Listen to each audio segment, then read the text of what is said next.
Ortho Ayurvedic oil and capsule. अब दर्द भी घुटने टेकेगा।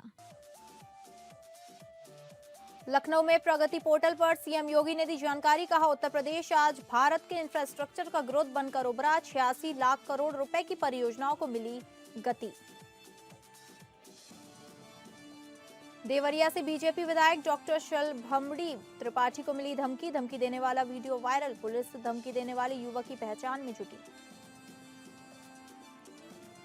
संभल हिंसा मामले में सीजेएम कोर्ट का आदेश। तत्कालीन सीओ अनुज चौधरी और इंस्पेक्टर अनुज तोमर समेत 20 से अधिक पुलिसकर्मियों पर एफआईआर का दिया आदेश। हिंसा में घायल युवक के पिता की याचिका पर दिया आदेश। संगम की रेत पर शिक्षा के रंग। निजी स्कूल ने माघ मेला को प्रैक्टिकल शिक्षा का केंद्र बनाया। माघ मेले में स्कूली छात्राओं को मेले के धार्मिक महत्व की दी जानकारी। छात्राओं से नाटक के जरिए स्वच्छता का संदेश दिया।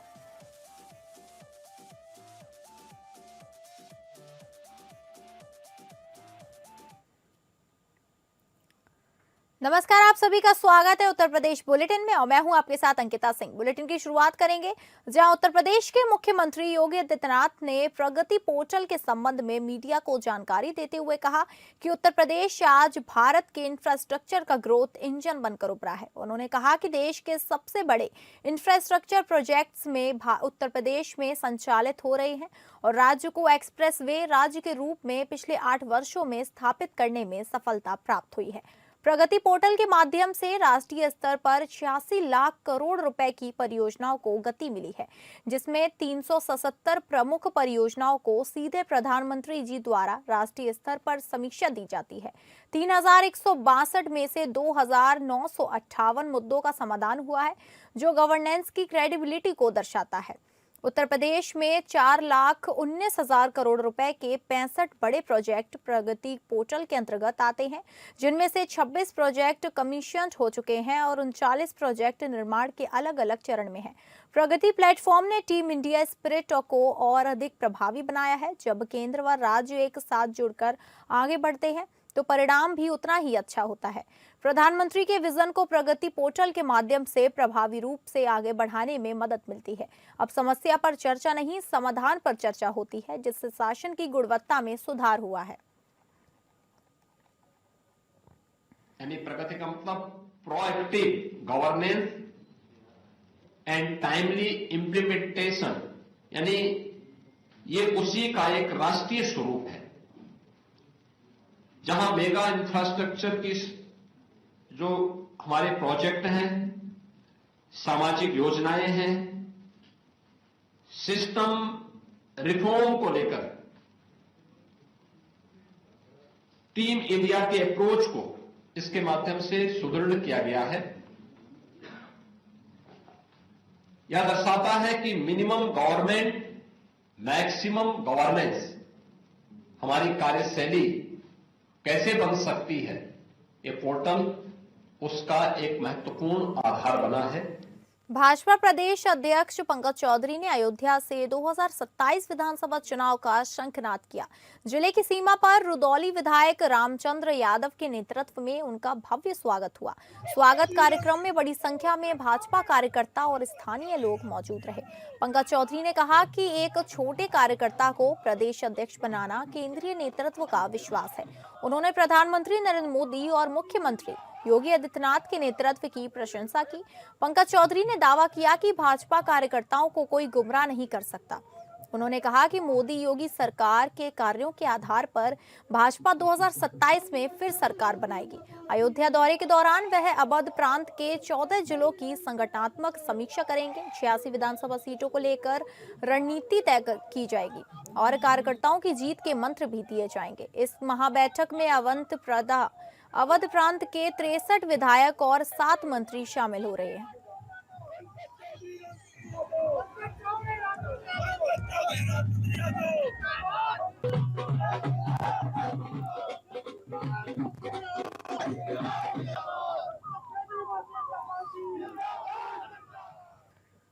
अगली खबर का रुख करेंगे, जहां जी राम जी को लेकर यूपी के वित्त मंत्री सुरेश खन्ना ने प्रेस कॉन्फ्रेंस की। उन्होंने कहा कि पीएम मोदी ने इस देश में बेहतरीन काम किए हैं। विकसित भारत 2047 के अंतर्गत जी राम जी एक नई संरचना के साथ मनरेगा का स्थान लेगा। नया कानून मनरेगा में पहले सुधार का प्रतिनिधित्व करता है, जिसमें रोजगार, पारदर्शिता और जवाबदेही को बढ़ाते हुए सदाचार तथा कमियों को दुरुस्त करेगा। इसमें विशेष रूप से जो 100 दिन काम करने देने की बात कही गई थी, मनरेगा में उसके स्थान पर अब 125 दिन रोजगार की गारंटी रहेगी। जब बुआई और कटाई का सीजन हो तो वह 60 दिन तक कार्य मुक्त रहेंगे, अर्थात 60 दिन में उनका काम से छुट्टी रहेगी और वह लोग जो कतई बुआई का काम करते हैं, आराम से लोगों की अपेक्षा के अनुसार अपने हिसाब से कर सकते हैं। रोजगार को 4 प्राथमिकता वाले कार्य क्षेत्र में बांटा गया है। इनमें सबसे बड़ा फायदा ये होगा कि जल सुरक्षा और जल संरक्षण होगा। दूसरा बड़ा फायदा है कि ग्रामीण इंफ्रास्ट्रक्चर से जो सड़क, नदी, नाली को बेहतर बनाने से जुड़े हुए काम। इसके अलावा तीसरा बिंदु आजीविका संवर्धन कार्य, स्किल डेवलपमेंट भी होगा। किसी से किसी रूप में उनको रोजगार युक्त बनाना होगा। जलवायु परिवर्तन व प्रतिकूल मौसम से निपटने का कार्य इसका चौथा अहम कार्य है। कोई भी व्यक्ति जिसको काम नहीं मिलता है 30 दिन तक, तो उसकी मजदूरी का 1/4 यह कंपनसेशन भी मिलेगा और 60 दिन तक अगर काम नहीं मिलता है तो मजदूरी का 1/2 उसको कंपनसेशन मिलेगा। इसके अलावा यह कानून जिस प्रकार से गांव की आवश्यकता के अनुसार होगा और योजना को बनाकर ब्लॉक में प्रेषित करे, और ब्लॉक कोई होगा तो वह जिले में प्रेषित करेगा, ताकि किस गांव की क्या आवश्यकता है उसके अनुरूप उसे गांव के विकास की गति को आगे बढ़ा दिया जाए। यह कानून राष्ट्रीय, राज्य, जिला, ब्लॉक और गांव के स्तर पर मिशन को संबंधित करेगा। जवाबदेही और पारदर्शी तरीके से लागू करने के लिए एक संस्थागत ढांचा बनाता है। इससे स्थायी संपत्तियों का सृजन होगा। पहले मनरेगा कानून के विचलन पर 1000 रुपए का दंड पड़ता था। अब कानून का कोई विचलन करेगा तो उसको 10,000 रुपए का दंड से उसके ऊपर आरोपित किया जाएगा। पहले पुरानी व्यवस्था में 6% की व्यवस्था रखी गई थी। नई व्यवस्था में 9% करते हुए इसकी और सुधार किया जाएगा।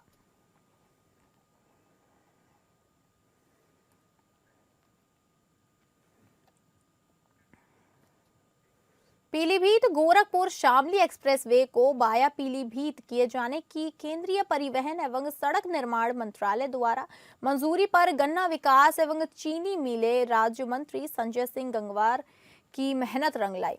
इसकी सूचना पाकर राज्य मंत्री के जन सहयोग कार्यालय पर कार्यकर्ताओं ने खुशी का इजहार करते हुए एक दूसरे को मिठाई खिलाई और इसके लिए केंद्रीय मंत्री नितिन गडकरी के प्रति आभार व्यक्त किया।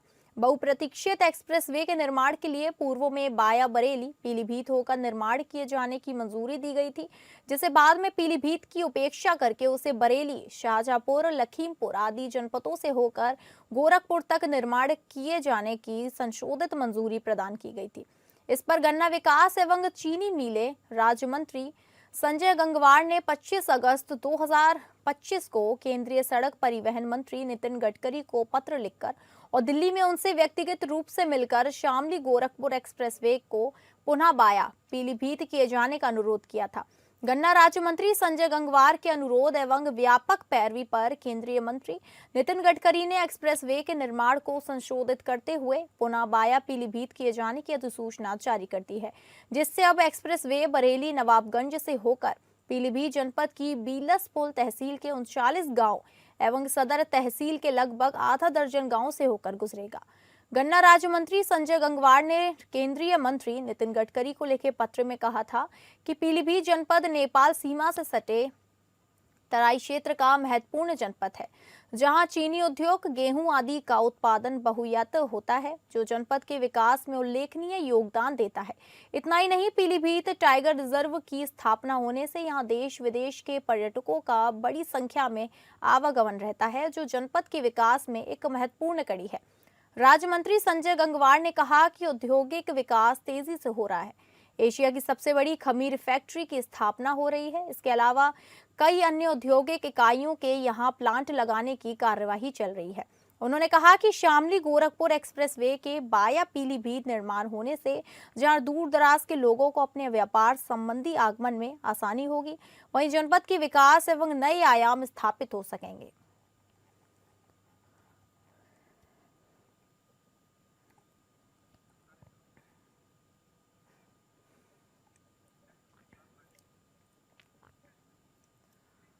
निषाद पार्टी का 13वां संकल्प दिवस के मौके पर भव्य कार्यक्रम आयोजित किया गया। निषाद पार्टी के अध्यक्ष संजय निषाद की अगुवाई में हुए कार्यक्रम में हजारों की संख्या में पूरे यूपी से पार्टी कार्यकर्ता शामिल हुए। इस दौरान कैबिनेट मंत्री संजय निषाद ने कहा कि आज के दिन ही निषाद मछुआ समाज के उत्थान, अधिकारों और सम्मान के लिए राजनीतिक में सक्रिय भूमिका निभाने का प्रण लिया गया था।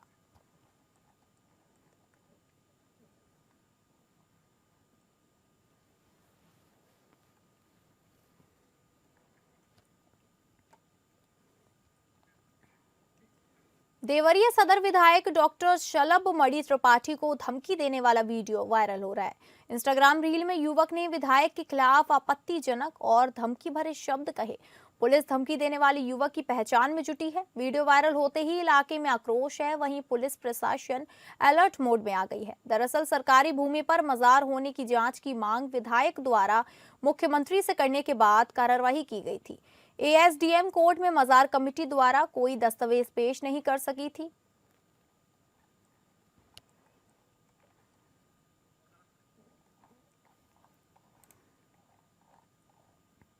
आपको बता दें कि वीडियो वायरल होते ही इलाके में आक्रोश हो गया है, वहीं पुलिस प्रशासन अलर्ट मोड में आ गई है। दरअसल सरकारी भूमि पर मजार होने की जांच की मांग विधायक द्वारा मुख्यमंत्री से करने के बाद कार्रवाई की गई थी। एएसडीएम कोर्ट में मजार कमेटी द्वारा कोई दस्तावेज पेश नहीं कर सकी।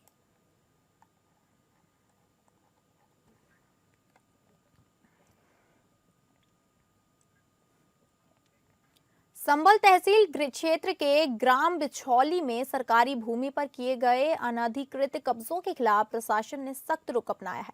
तहसीलदार संभल धीरेन्द्र प्रताप सिंह के नेतृत्व में राजस्व विभाग की एक टीम गठित कर गांव में स्थित विभिन्न सरकारी भूमियों का सीमांकन कराया जा रहा है। सीमांकन की कार्यवाही के बाद अवैध कब्जा हटाना शुरू हो गया है। इस दौरान मौके पर राजस्व कर्मियों के साथ प्रशासनिक टीम मौजूद रही। तहसीलदार धीरेन्द्र प्रताप सिंह ने स्पष्ट किया कि कुल लगभग 20 बीघा सरकारी भूमि को कब्जा मुक्त किया जा रहा है। चिन्हित अवैध निर्माणों और कब्जों को हटाने के लिए बुलडोजर कार्यवाही की गई है। प्रशासन की इस कार्यवाही से गांव में हड़कंप मचा हुआ है। वहीं तहसीलदार ने चेतावनी दी कि सरकारी भूमि पर किसी भी प्रकार का अतिक्रमण बर्दाश्त नहीं किया जाएगा और आगे भी इस तरह की कार्यवाही जारी रहेगी।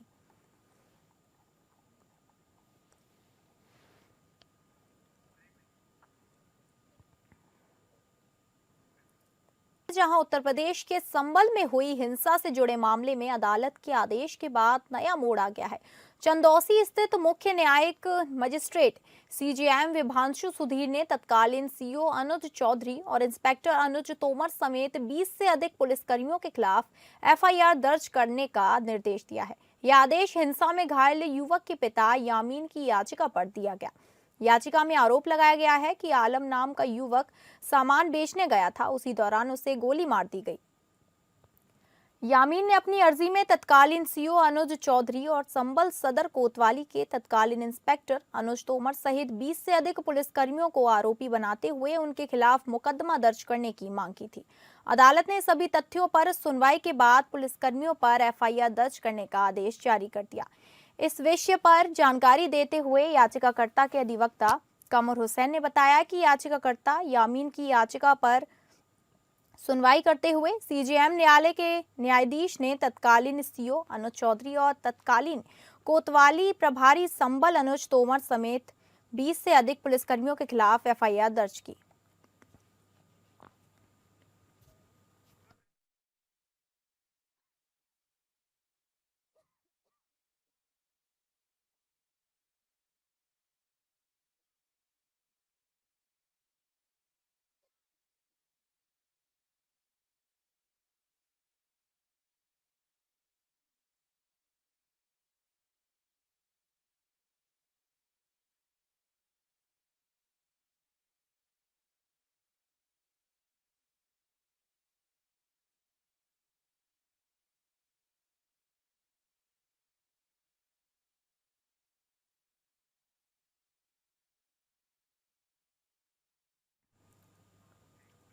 बदायूं के उझानी थाना क्षेत्र के ग्राम कूड़ा नरसिंहपुर स्थित मेंथा फैक्ट्री के केबिन में मंगलवार सुबह 3 लोग मृत मिलने से सनसनी फैल गई है। तीनों पुलिस सुरक्षा कर्मियों थे। एक मृतक के परिजन ने हत्या का आरोप लगाया है।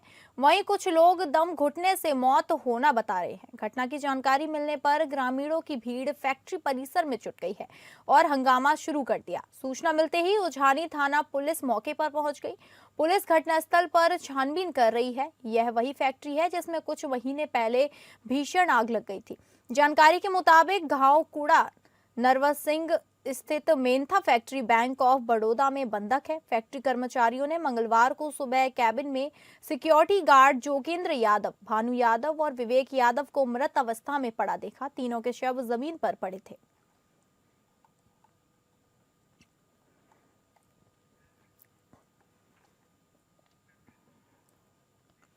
ग्रेटर नोएडा के बीटा 2 थाना क्षेत्र में युक्ति दीपा का कार के नीचे शव मिलने के मामले में पुलिस ने इसका खुलासा किया है। पुलिस ने इस मामले में मुठभेड़ के दौरान एक आरोपी सनकी आशिक को गिरफ्तार किया है। आरोपी के कब्जे से तमंचा, कारतूस और मोटरसाइकिल बरामद हुई है। आरोपी दोस्ती को तरफा प्यार समझ बैठा, लेकिन लड़की के इनकार के बाद उसने लड़की की हत्या कर दी। दरअसल मृतका दीपा और आरोपी अंकित पहले दोस्त थे, लेकिन कुछ समय बाद आरोपी अंकित की शादी हो गई, जिससे इन दोनों के बीच दूरी हो गई। लेकिन लड़का लगातार उसे संपर्क करना चाहता था और उसे एक तरफा प्यार करता था। 11 जनवरी की रात को भी उसने उसका पीछा किया और लड़की ने जब उससे खुद को बचाने की कोशिश की तो उसने कहा कि मैं तुमसे बात नहीं करना चाहती हूँ। तो आरोपी ने उसी के दुपट्टे से उसकी गला दबाकर हत्या कर दी और शव को बीटा 2 सेक्टर के पार्क के पास कार के नीचे फेंक कर फरार हो गया। एडिशनल डीसीपी सुधीर कुमार ने बताया कि इस मामले में पुलिस ने 6 टीमों का गठन किया। पुलिस लगातार सीसीटीवी कैमरा और सर्विलांस के माध्यम से इस आरोपी तक पहुंची। इसके बाद पुलिस बीटा 2 थाना क्षेत्र में गोल चक्कर पर चेकिंग कर रही थी। उसी दौरान यह मोटरसाइकिल पर आता हुआ दिखाई दिया, जिसे पुलिस ने रोकने का इशारा किया, लेकिन वह नहीं रुका। उसने पुलिस और फायरिंग कर दी और पुलिस ने भी जवाब फायरिंग की, जिसमें इलाके इसके पैर में गोली लगी। आरोपी को उपचार के लिए अस्पताल भेज दिया गया। आरोपी सूरजपुर थाना क्षेत्र के जैतपुर का रहने वाला है और यह फल बेचने का काम करता था।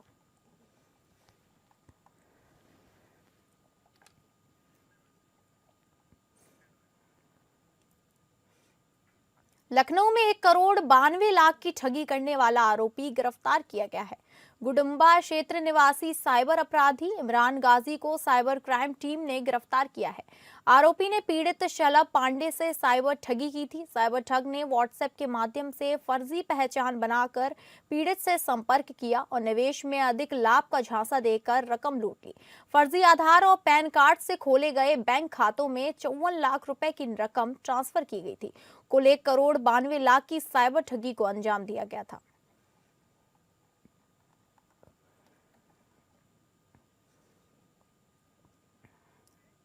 प्रयागराज के संगम की रेत पर आस्था के विशाल पर्व माघ मेला में साधु संतों के साथ भक्ति के रंग नजर आ रहे हैं।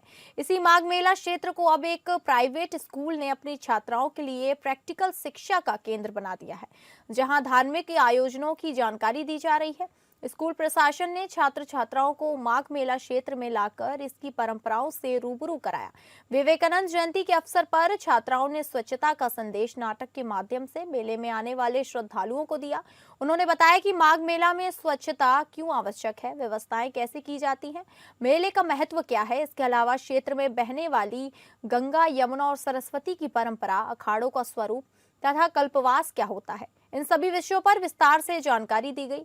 माघ मेला पहुंची छात्राओं को प्रयागराज संगम अरेल घाट पर मेले के महत्व के बारे में विस्तृत जानकारी दी गई। स्कूल के प्रिंसिपल और शिक्षकों ने छात्राओं के साथ आस्था के इस केंद्र का भ्रमण कराया। प्रिंसिपल के अनुसार, हम अपने स्कूल के बच्चों को माघ मेला का महत्व, पारंपरिक आयोजन और 3 नदियों के संगम के बारे में बताना चाहते हैं, ताकि वे अपनी संस्कृति से जुड़ें। स्कूल प्रशासन का कहना है कि कॉपी की किताबी बातों को जीवंत बनाने के लिए बच्चों को मेले में लाया गया, ताकि वे अपनी संस्कृति और आयोजनों से परिचित हो।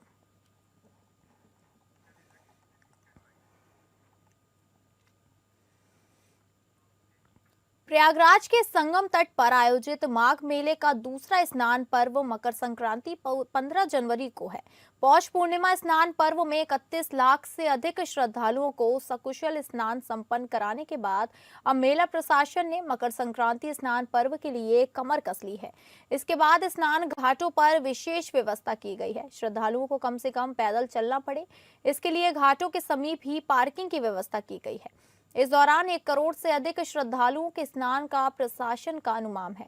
माघ मेला 2024 में 28.95 लाख से अधिक श्रद्धालुओं ने स्नान किया था। इस बार लगभग 3 गुना अधिक श्रद्धालुओं के आगमन के अनुमान को देखते हुए मेला प्रशासन ने भी भीड़ प्रबंधन का मेगा प्लान तैयार किया है। माघ मेला अधिकारी ऋषिराज का कहना है कि भीड़ प्रबंधन एवं सुगम यातायात के दृष्टिगत इस बार 42 अस्थायी पार्किंग विकसित की गई हैं, जिसमें लगभग 1 लाख से अधिक वाहन पार्क हो सकेंगे।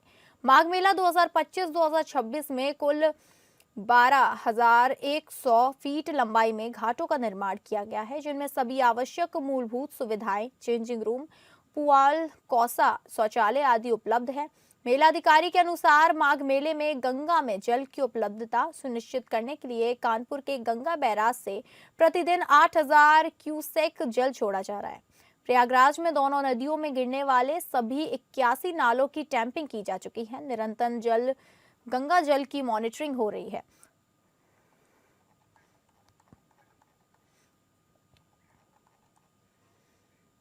तो फिलहाल इस बुलेटिन में इतना ही। नमस्कार।